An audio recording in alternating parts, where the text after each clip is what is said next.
Practically मुझे सीखना है वो कि भाई बिल्कुल कैसा करना और लोगों को फंसाना कैसे। बराबर। सच कह दुआ है बरहमन गर तू बुरा न माने, तेरे सनम कदों के बुत हो गए पुराने, मिट्टी की मूर्ति को समझ बैठा तो खुदा है, मेरे लिए तो वतन अजीज़ का हर ज़र्रा देवता है। ये शेर अल्लामा इकबाल ने कहा था। ये शेर इस वक्त इस फैमिली पर सादिक आता है।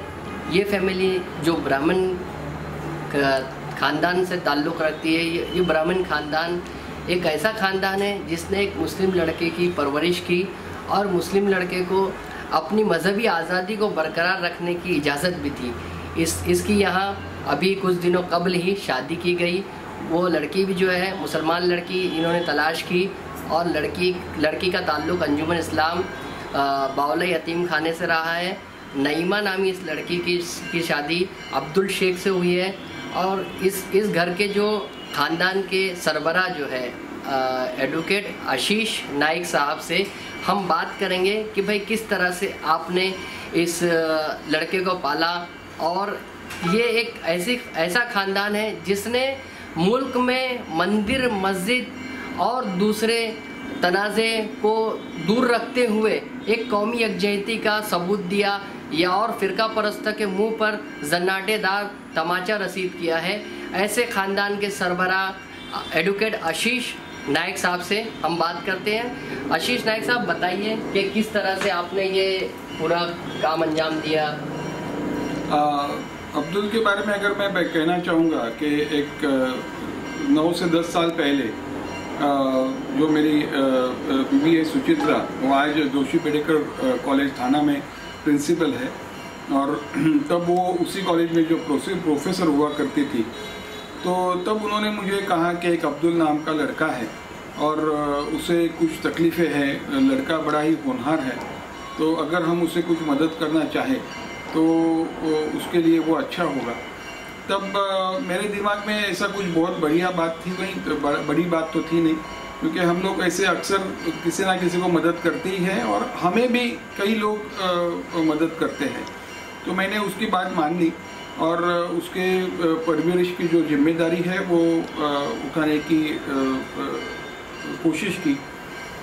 उस दौरान मुझे ऐसा लगा कि अब्दुल बड़ा ही होनहार लड़का है और वो अगर उसे जो भी मदद करते थे वो उन सबको ऐसा लगा कि भाई अब्दुल जो है वो बड़ा होकर अपने को ऐसा कुछ नहीं लगे कि भाई किस आदमी को हमने मदद की। तो मुझे हमेशा से ये गर्व रहा है कि अब्दुल ने एक अच्छी परवरिश का जो जिम्मा उसको दिया, मतलब एक जिम्मा हमने जो उठाया उसका उसने नाम रोशन किया। और जब उसकी शादी की उम्र हुई तब नईमा जैसी एक अच्छी बहू हमें मिली। अब्दुल ने पढ़ाई भी अच्छी की, वो हमेशा पढ़ाई में आगे रहता था और इसका सुचित्रा से हमें हमेशा ये रिपोर्ट मिलती थी कि अब्दुल की पढ़ाई बहुत अच्छी हो रही है। उसने कई एग्ज़ाम्स दिए और जब उसका 20-21 साल का हो गया पूरा, उसका TY जब कंप्लीट हुआ तब उसने नौकरी भी देख ली। जो एग्ज़ाम उसने दी थी गवर्नमेंट की, उसमें पोस्टल डिपार्टमेंट में उसे परमानेंट नौकरी भी मिल गई। और हमारे लिए ये एक बड़ी संतोष की और गर्व की बात है कि एक इस तरह से जो लड़का 10 साल पहले परेशान होकर आया था, आज वो एक सुस्थिति में है और हम उसे हमारे परिवार का ही लड़का मानते हैं। तब भी था और आज भी था और आज उसकी शादी के बाद हमारा परिवार अच्छी तरह से फूल रहा है और ये हमारे लिए एक संतोष की बात है। हम बात करेंगे अब्दुल से, जो इस ख़ानदान का एक हिस्सा है। मुस्लिम नौजवान अब्दुल, बताइए किस तरह से आपको यानी इस ख़ानदान में प्यार मिला? प्यार तो मुझे इस ख़ानदान में बहुत सारा मिला है, क्योंकि वो किस तरह से मिला है ये जिक्र करना मतलब बहुत बड़ी मुश्किल की बात है। जब से मैं यहाँ पर आया हूँ स्टार्टिंग से लेकर अब धीरे धीरे वो प्यार ऐसा बढ़ता गया और आज तो बहुत ही बढ़ गया है प्यार। मतलब वो जैसे हम लगाते एक पेड़ लगाते छोटा, उस तरीके से वो एक समय पर बीज की तरह था, आज वो एक बड़े पेड़ की तरह फूल गया है और फल और फूल देने लगा है। उस तरह का प्यार मुझे इस घर से मिल रहा है। इस घर में मुझे एक भाई है, एक बहन है, दादी है, नानी है, माँ है, बाप है, मुझे पूरा का पूरा परिवार मिल चुका है। और इस घर में मुझे ऐसी कोई भी मतलब पाबंदियां नहीं है, जैसे कि हम देखते हैं कि हिंदू मुस्लिम ऐसा कुछ बहुत होता आ रहा है। ये मतलब यहाँ पर आने के बाद मुझे ऐसा कभी महसूस ही नहीं हुआ क्या हिंदू है और क्या मुस्लिम है। हमें ऐसा एक लगता है कि हम सिर्फ एक इंसान है, हम सारे हिंदुस्तानी है और एक इंसान है और इंसान की तरह रहते हैं। मुझे यहाँ पर हर मतलब मेरे त्यौहार मनाने के लिए कभी किसी ने रोक नहीं की। हम एक साथ मिलकर सारे के सारे त्यौहार मनाते हैं, चाहे वो ईद हो, दिवाली हो या जो कोई भी त्यौहार हो, चाहे वो क्रिसमस ही क्यों ना हो, वो सारे के सारे त्यौहार हम मिलके एक साथ मनाते हैं इस घर में। मतलब मुझे आज तक ऐसा कुछ लगा नहीं है कि मेरे ऊपर कोई ज़ोर ज़बरदस्ती की जा रही है या कुछ ऐसा नहीं लग रहा। आइए हम इस फैमिली की नई बहू नईमा से बात करते हैं। नईमा, बताइए इस घर में आपको कैसा महसूस हो रहा है? आप नई बहू है, एक ब्राह्मण खानदान की नई बहू मुस्लिम, इस तरह से। जब मैं इस घर में आई तो मुझे ऐसा लगा कि पता नहीं मैं कैसे मतलब हैंडल कर पाऊँगी, क्योंकि मेरा बैकग्राउंड मुस्लिम मतलब इसमें था। तो मैं जब यहाँ आई तो मुझे ऐसा नहीं लगा कि मतलब मैं हिंदू फैमिली में जा रही हूँ, ऐसा मतलब मुझे यहाँ पे किसी ने ऐसा ट्रीट नहीं किया। मुझे इतना अच्छा लगा यहाँ पे आके, और मतलब किसी ने कोई चीज़ के लिए रोक टोक नहीं, नमाज़ पढ़ सकती हूँ, कुरान पढ़ सकती हूँ। तो मुझे बहुत अच्छा लगा कि मतलब कोई यहाँ पे ऐसा नहीं है कि नहीं तू हिंदू है या तू मुस्लिम है तो तू हमारे घर में नहीं पढ़ सकती नमाज़। मुझे ये बहुत अच्छा लगा। फिर मुझे खाना बनाना इतना अच्छे से नहीं आता है, तो मम्मी मुझे मतलब मेरी सास मम्मी मुझे अच्छे से सिखाती है। फिर मुझे दादी नानी भी अच्छे से सिखाती है कि इतना डालने का नमक ही कर।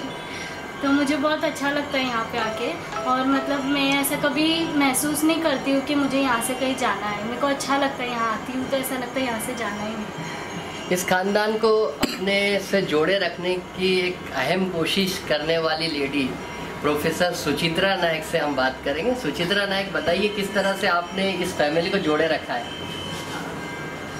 जोड़े रखने में ज़्यादातर अब्दुल और नईमा का ही ज़्यादा हाथ है। और ऐसा जैसा अब्दुल बोल रहा है कि ऐसे आर्टिफिशियली ये करना है वो करना है, ऐसे तो कुछ हमने किया नहीं है। जो कुछ भी हुआ है वो नेचुरली हुआ है, ऐसा मुझे लगता है। और अगर हम हमारे इमोशंस, हमारे सेंटिमेंट्स को अहमियत दें तो मुझे लगता है ये कौम और ये जो सब चीज़ें हैं उसके ऊपर हम उठ सकते हैं, अच्छी तरह से उठ सकते हैं, और वो नेचुरली हुआ है। अभी अब्दुल जब अब्दुल से जब मुलाकात हुई वो 18 साल का था, लेकिन अभी भी ऐसा वो 18 साल के बाद भी बिल्कुल बच्चे जैसा है। कभी हम बाहर भी जाते हैं, कभी डिसाइड करते हैं कि यहाँ पे मिलेंगे तो वो छुप के बैठता है, आज भी छोटे बच्चे की तरह। तो वो बिल्कुल हमारा बेटा ही है, हम जैसा नहीं कहेंगे, हमारा बेटा ही है और ये हमारी बहू ही है। और जैसे घर में लक्ष्मी पूजन होता है, पर्पसली हमने दिवाली के पहले उनकी शादी तय की, बाद में नहीं की, क्योंकि दिवाली में हमारे यहाँ लक्ष्मी आती है और जैसा लक्ष्मी पूजन करके लक्ष्मी लाई जाती है, बिल्कुल वैसे ही रस्म पूरी करके हमने नईमा को घर में वो आ गई। और अभी तो बस रौनक ही रौनक है। आप जो कुछ भी बोले भगवान की या खुदा की ये देन है, इट्स गॉड्स ग्रेस, और कुछ नहीं है, ऐसा मुझे लगता है। और ऐसा होना चाहिए, ऐसे बहुत सारे एग्जाम्पल्स होने चाहिए। और इसमें पूरे मेरे हस्बैंड अगर वो नहीं साथ देते तो अब्दुल हमारे यहाँ नहीं आ सकता था। मेरा बेटा अगर उसे एक्सेप्ट नहीं करता, मेरी बेटी एक्सेप्ट नहीं करती, मेरी माँ जो एकदम कन्वेंशनल ब्राह्मण फैमिली से बिलोंग करती है, तो उनको ये नाम सुन के कभी कभी दिक्कत हो सकती थी, लेकिन ऐसा किसी के साथ नहीं हुआ। ये मुझे बहुत अच्छा लगता है। अभी अब्दुल जब घर पे आता है तो नानी बोलती है मुझे भजन सुनाओ, वो क्या लैपटॉप पे मोबाइल पे, तो वो भजन सुनाता है। वो बोलती है कि कैसा भगवान अच्छा है, तो वो सुन लेता है। तो मतलब ये सब प्यार है हमारे बीच। तो जब प्यार होता है ना तो कौम की बातें नहीं आती उसमें हमारी। कभी कभी ये और ये जो सेंटिमेंट्स है वो ऐसा नाम देख के कौम देख के नहीं आते, वो नेचुरल है and that is strength of human beings, ऐसा मुझे लगता है। तो इस तरह से हुई है। एक शेर मैंने पहले भी कहा था, बहुत अच्छी कविता है, बहुत बड़े कवि थे दिल्ली के, तो ऐसा बोलते हैं ना, मंदिर मस्जिद गुरुद्वारों में बांट दिया भगवान को, धरती बाटी अंबर बाटा, मत बांटो इंसान। ये थी सुचित्रा जो बता रहे थे कि किस तरह से अब्दुल जो है इस ख़ानदान का एक बेटा है और इसी तरह से ये लोग जो है उसे पालते हैं। और ये है कि ये ख़ानदान जो है मंदिर मस्जिद की दीवारों और तकसीम से काफ़ी दूर है। जिस तरह से आज माहौल है, माहौल में फ़िरकावारियत घोल दी गई है, मंदिर और मस्जिद के नाम पर लोगों को लड़ाया जा रहा है और हिंदू और मुसलमानों को एक दूसरे का दुश्मन बनाकर पेश किया गया है। लेकिन ये ख़ानदान इसकी एक ऐसी मिसाल है कौमी यकजहती की कि जो लोगों के लिए मशअल राह साबित होगी। लतीफ़ शेख के साथ मोहम्मद जावेद शेख, जहाँ का इंसाफ।